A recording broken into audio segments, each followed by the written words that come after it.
जय हिंद, नमस्कार। मैं अंबर जैदी स्वागत करती हूँ आप सबका एक बार फिर से हमारे आज के कार्यक्रम में। दोस्तों, एक सवाल आप खुद से पूछे, अगर कल इंडो पैसिफिक में कोई बड़ा कॉन्फ्लिक्ट होता है तो उसका कंट्रोल किसके हाथ में होगा? अमेरिका, चाइना या फिर भारत?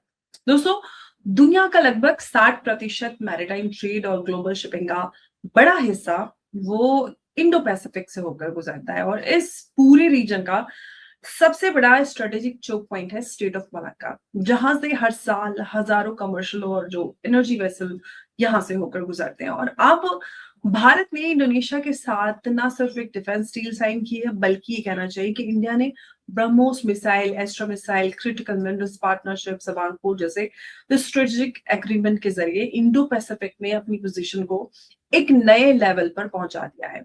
सबांग पोर्ट भारत को मलाक्का स्टेट के बिल्कुल करीब स्ट्रेटेजिक एक्सेस देता है, जबकि जो क्रिटिकल मिनरल्स पार्टनरशिप है, रेयर अर्थ और जो निकल सप्लाई चेन में चाइना पर जो डिपेंडेंसी है उसको कम करने की दिशा में एक बड़ा अहम कदम ये है।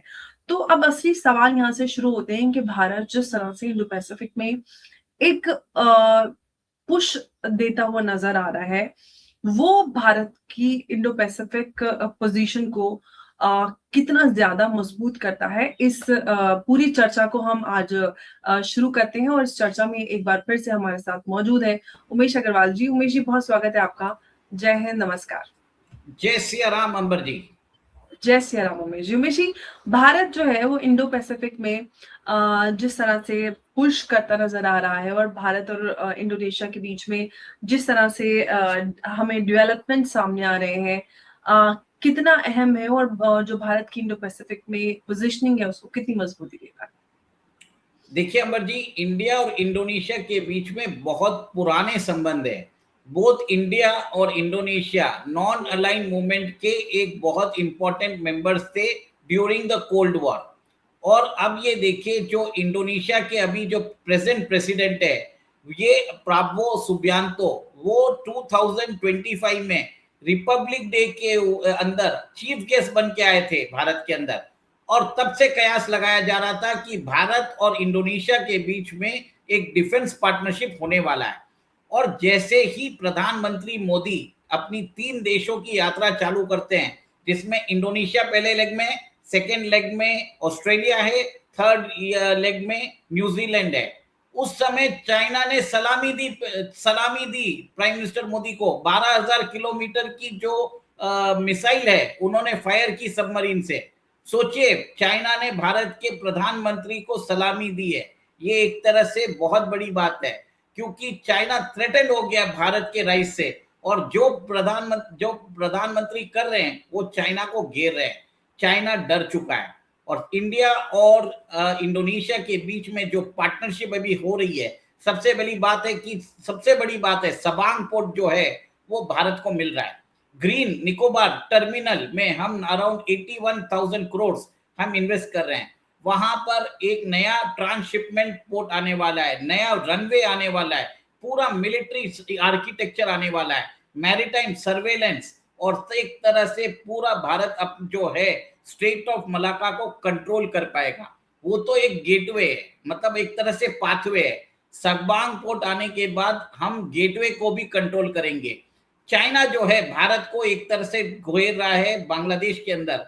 मोंगला पोर्ट उसने ले लिया, तीस्ता वाटर प्रोजेक्ट उसके ऊपर काम कर रहा है। फिर हमारा लाल मोनीराट जो पोर्ट है, जो बेस है, उसने एक्टिवेट करके रखा है। चिटगांग पोर्ट लेके रखा है। तो भारत भी क्या कर रहा है, ब्रह्मोस्फीयर एक तरह से क्रिएट कर रहा है।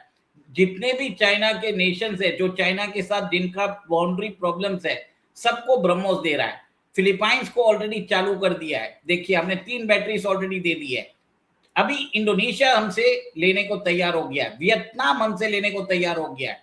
अंबर जी, सबसे बड़ी बात है कि इंडोनेशिया इंपॉर्टेंट आसियान मेंबर है। और ये जो आसियान ग्रुप है ना, ये डिसफंक्शनल ग्रुप है। मतलब सब लोग मतलब ये अपना इकोनॉमिक फायदा देखते हैं, इनको एक दूसरे से कोई मतलब नहीं है। सबसे बड़ी बात है, चाइना इसी कमजोरी के द्वारा सबको एक दूसरे से लड़ाता रहता है। भारत वहां पर एंटर कर रहा है। फिलीपाइंस को उसने ब्रह्मोस दिया, अब ले रहा है इंडोनेशिया। अब इंडोनेशिया सिर्फ ब्रह्मोस नहीं ले रहा है, ब्रह्मोस के साथ अस्त्रा अस्त्रा MK1 जो भारत की BB रैम मिसाइल है, वो ले रहा है। देखिए ऑपरेशन सिंदूर में सबको याद होगा PL-15E जो चाइना का जो BB-RAM मिसाइल है वो फटा नहीं था, उसके बाद चाइना की जो सेल है वो खत्म हो चुकी है। भारत की अस्त्र BB-RAM मिसाइल जो है हर जगह यूज की जा सकती है। उसको आप फाइटर जेट में यूज कर सकते हैं, ट्रांसपोर्ट एयरक्राफ्ट में यूज कर सकते हैं, बॉम्बर में यूज करते हैं, इवन UAV में यूज कर सकते हैं। तो अब इंडोनेशिया भारत से डिफेंस इक्विपमेंट्स मांग रहा है, क्रिटिकल डिफेंस इक्विपमेंट्स।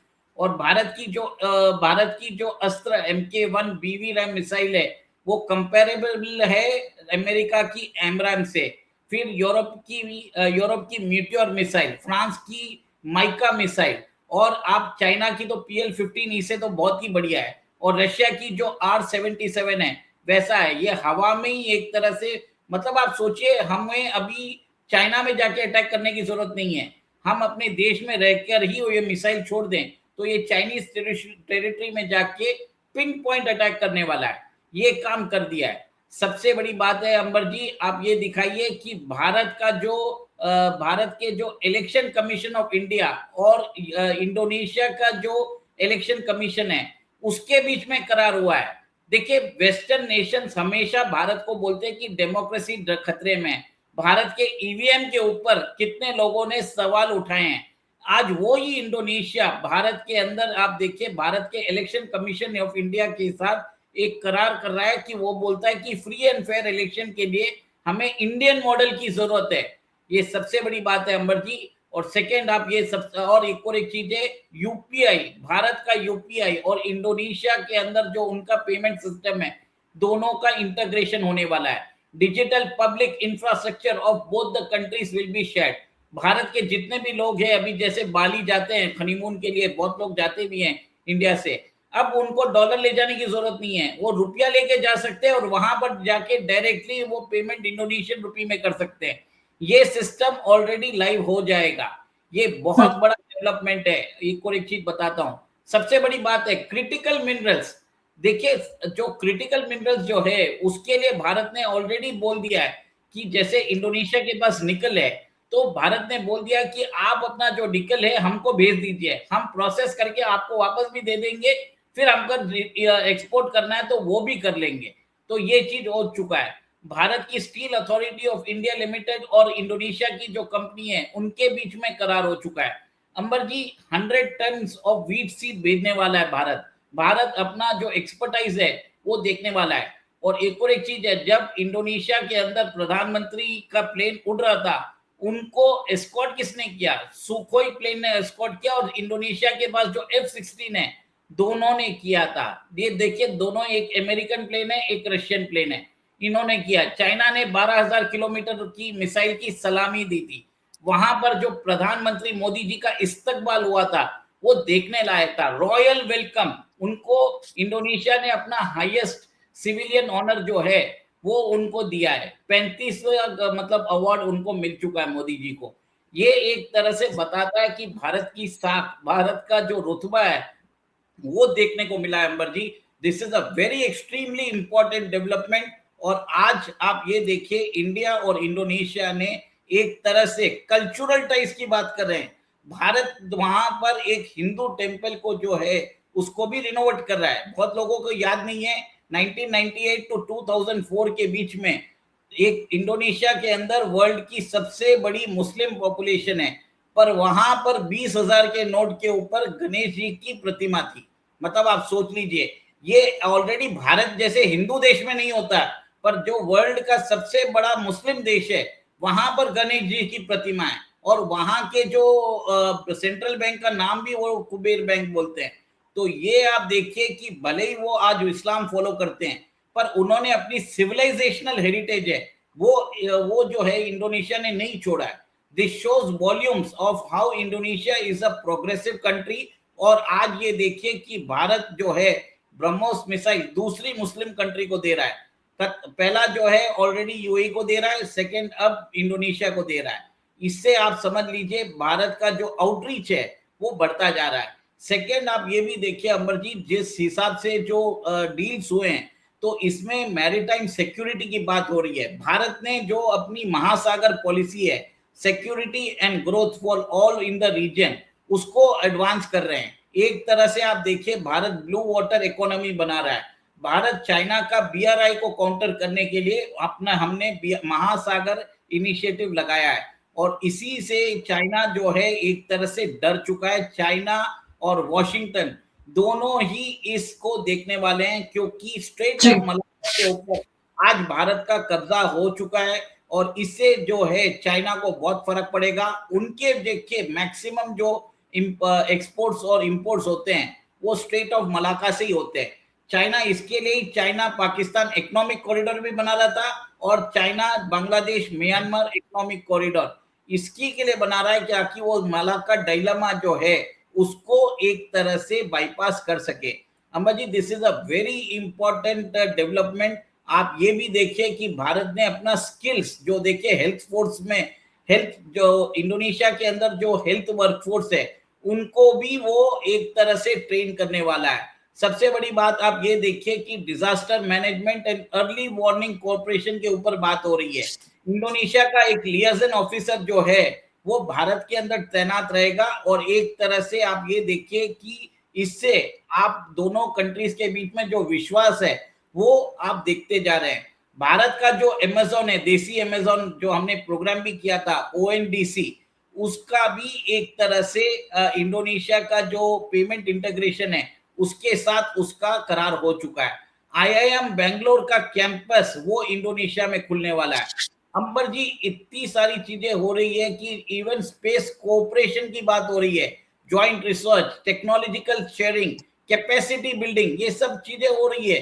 तो ये चीज देखिए, ये तो एक ब्लॉकबस्टर मूवी के जैसे लग रही है कि प्रधानमंत्री मोदी जी एक तरह से वीरेंद्र सहवाग ने जो इनिंग्स खेली थी वैसी कोई इनिंग खेल रहे हैं और मतलब समझ में नहीं आ रहा है इतनी सारे जो डेवलपमेंट्स हो रहे हैं।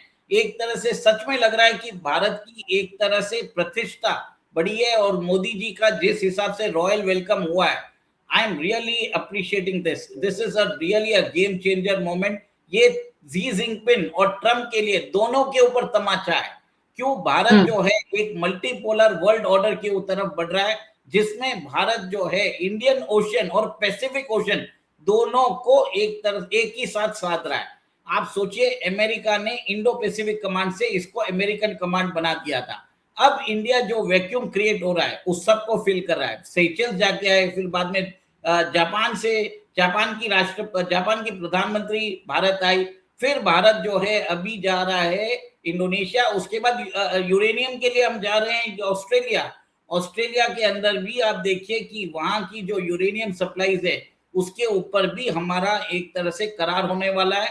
और न्यूजीलैंड के अंदर आप ये देखेंगे भारत और न्यूजीलैंड जो है comprehensive economic partnership agreement, free trade agreement की बात करेंगे, डिफेंस कोऑपरेशन की भी बात करेंगे और वहां पर जो छोटे छोटे आइलैंड्स हैं जो पैसिफिक में हैं, जो चाइना की एक तरह से दादागिरी से त्रस्त है, भारत वहां पर एक ऑल्टरनेटिव बनकर नजर आ रहा है। ये पूरा चीज इसके लिए हो रहा है।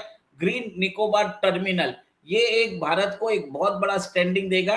और इसी में आप देखिए कि भारत की जो ऑपोजिशन पार्टी की अध्यक्षा हैं सोनिया गांधी जी, उन्होंने हिंदू में एक बहुत बड़ा आर्टिकल लिखा कि अगर हम ग्रीन निकोबार टर्मिनल बना लेंगे तो अंडमान के अंदर जो आदिवासी है उनको तकलीफ होने वाली है। उनको अंडमान के आदिवासियों के लिए तकलीफ है, पर भारत की 140 करोड़ की जनता की प्रगति नहीं चाहते।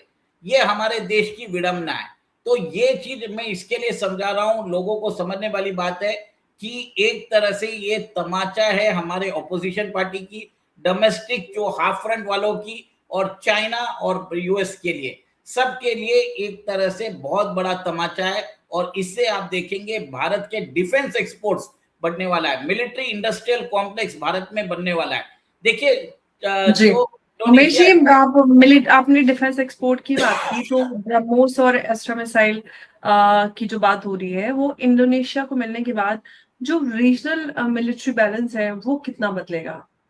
बहुत ज्यादा बदलेगा। देखिए इंडोनेशिया को भी जो जनरल जो इंडोनेशिया के जो राष्ट्रपति है प्राबो सुबियांतो, वो पहले मिलिट्री जनरल रह चुके हैं। He understands the defence needs of Indonesia. एक और एक चीज उनको भी मालूम है what is the strategic importance of straight of Malacca और वो चाइना के एक्सपेंशनिस्ट एटीट्यूड से भी वाकिफ है और वो भारत को समर्थन कर रहे हैं। और आप ये देखिए कि इंडोनेशिया के पास सुखोई जेट भी है। इंडोनेशिया चाहता है कि भारत जो सुखोई जेट जो इंडोनेशिया ऑपरेट करता है उसको भी वो एक तरह से अपग्रेड करे। भारत ने ऑलरेडी जो सुखोई है उसको कंप्लीटली आप समझ लीजिए रिवर्स इंजीनियर कर लिया है। एक या दो दिन पहले न्यूज आई थी, हमने उसका इंजन जो है AL-F-31 उसको भी कंप्लीटली देश के अंदर इंटीग्रेट हमने रिवर्स इंजीनियर कर दिया है। वो भी कॉन्ट्रैक्ट भारत को मिलेंगे। मतलब आप समझ लीजिए भारत और इंडोनेशिया के बीच में स्ट्रेटेजिक पार्टनरशिप हो रही है, भाई भाई जैसी पार्टनरशिप हो रही है। जो पर्सनल इक्वेशन मोदी जी का मोहम्मद बिन जायद के साथ है, वैसा ही पर्सनल इक्वेशन अब प्रावो सुबियांतो के साथ हो चुका है। मोदी जी ने एक तरह से कल्चरल रेफरेंसेस दिए, उन्होंने गुजरात के ट्रेडर्स की बात की, उन्होंने बात की सिविलाइजेशनल डायलॉग की, उन्होंने बात की गंगा और इंडोनेशिया का जो एक रिवर है उसके बारे में बात की है। ये जो कनेक्ट जो होता है सिविलाइजेशनल कनेक्ट, ये दोनों कंट्रीज के अंदर बहुत इंपॉर्टेंट है अंबर जी।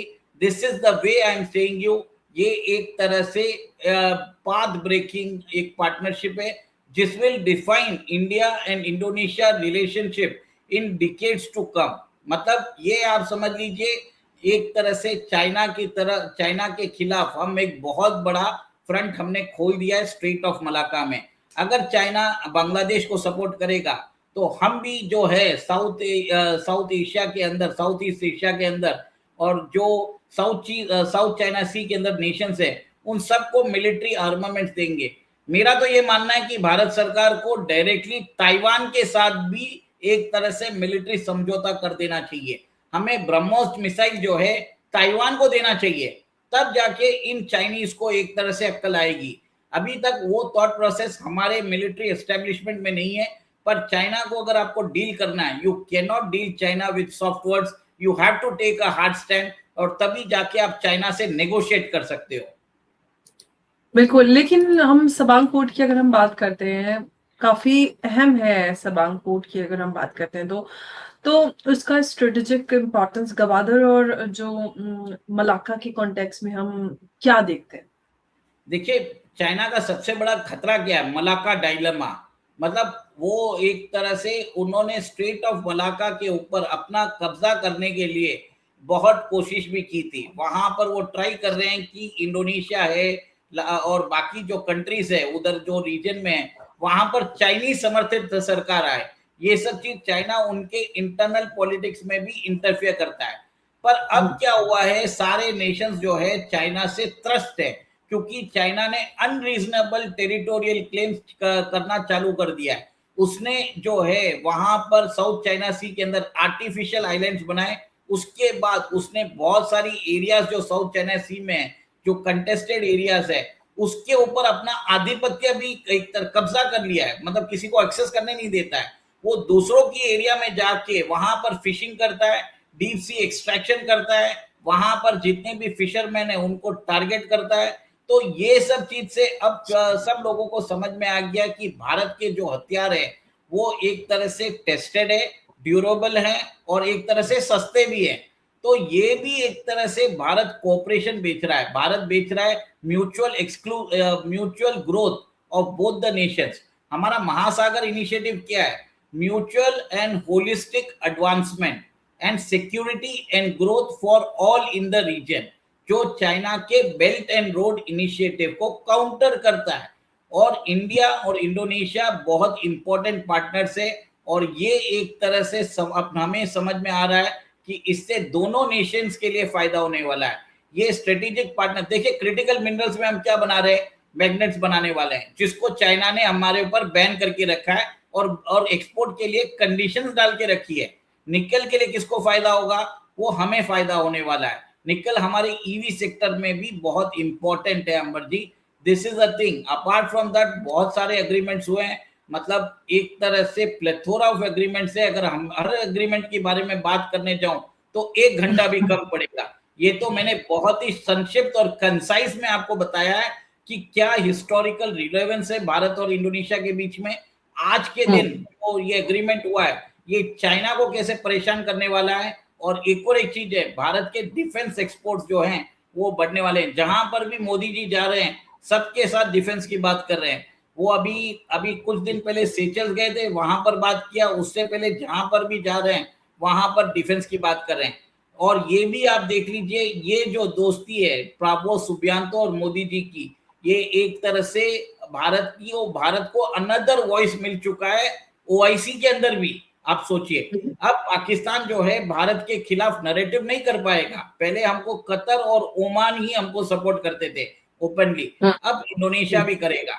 इससे आप देखेंगे कि जो बाकी मुस्लिम देश है जैसे मलेशिया है या कतर है, इन लोगों को भी भारत का स्टैंड लेना पड़ेगा, क्योंकि पाकिस्तान एक फेल्ड स्टेट है, सबको समझ में आ रहा है। वहां पर जो सिचुएशन है, पाकिस्तान 5 साल में पाकिस्तान नहीं रहने वाला। Pakistan would be disintegrated, Pakistan would be devastated, Pakistan का डिक्लाइन, पाकिस्तान पंजाबिस्तान बन जाएगा। ये एक इंपॉर्टेंट वॉइस मिल रहा है। देखिए बहुत सारे ऑप्टिक्स इसके साथ क्लियर हो चुके हैं। भारत की supremacy in the Indian ocean region is getting established. Second, आप ये भी देखेंगे कि भारत जो है नया मल्टीपोलर जियोपॉलिटिकल वर्ल्ड ऑर्डर के अंदर काम कर रहा है। ग्लोबल साउथ के अंदर जितने भी नेशंस हैं उन सबको जोड़ रहा है। मतलब आप सोचिए, Bharat is emerging as a voice of the global south. Africa को G20 के अंदर मेंबरशिप किसने दी थी? भारत ने दी थी। 110 कंट्री को वैक्सीन किसने दी थी? भारत ने दी थी। जब भी अगर कोई प्रॉब्लम्स आता है, अर्थक्वेक, टर्की के जैसे नेशन, उसको हमारे दुश्मन को हमने वहां पर भी अपने जो है फर्स्ट रिलीफ हमने भेजा था उधर। तो ये भारत करता है डिजास्टर मैनेजमेंट एक्टिविटी में। तो सबको मालूम है भारत ट्रस्टवर्दी है। पर अब इस सरकार के अंदर भारत क्या है, इसको ट्रांजैक्शनल बना चुका है।